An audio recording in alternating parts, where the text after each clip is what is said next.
আমাদের তিস্তা মহাপরিকল্পনা, এটা নিয়ে এখন অনেকেই কথা বলে। তারা সরকারে ছিল না, ছিল কিনা? তারা এমপি ছিল না, ছিল কিনা?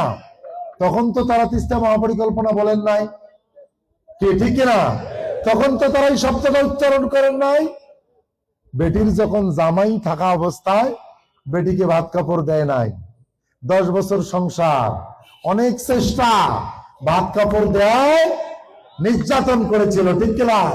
যখন বেটি তালাক দিয়ে ফেরত আনা হলো, এখন বলে যে আপনার বেটিকে আমাকে আর একবার দেন, এখন দিলে ভাত কাপড় দেব। এটা প্রতারণা। যখন দায়িত্ব থাকে তখন কাজ করে না, কথা বলে না, নতুন করে মানুষের সঙ্গে প্রতারণা করতে চায়, ঠিক কিনা? আমির জামাত ডাক্তার শফিকুর রহমান তিনি স্পষ্ট বলেছেন, তিনি যদি প্রধানমন্ত্রী হন, জামাত 11 দল যদি ক্ষমতায় আসে, উত্তরবঙ্গের প্রথম কাজ হবে তিস্তা মহাপরিকল্পনা বাস্তবায়ন। সুতরাং আমির জামাত বলেছে, কে খুশি হবে কে হবে না সেটি দেখার বিষয় না। ইন্ডিয়া খুশি হবে নাকি চীন খুশি হবে নাকি কে বেজার হবে সেটি দেখার বিষয় না। তিস্তা মহাপরিকল্পনা আমরা বাস্তবায়ন করবো ইনশাআল্লাহ।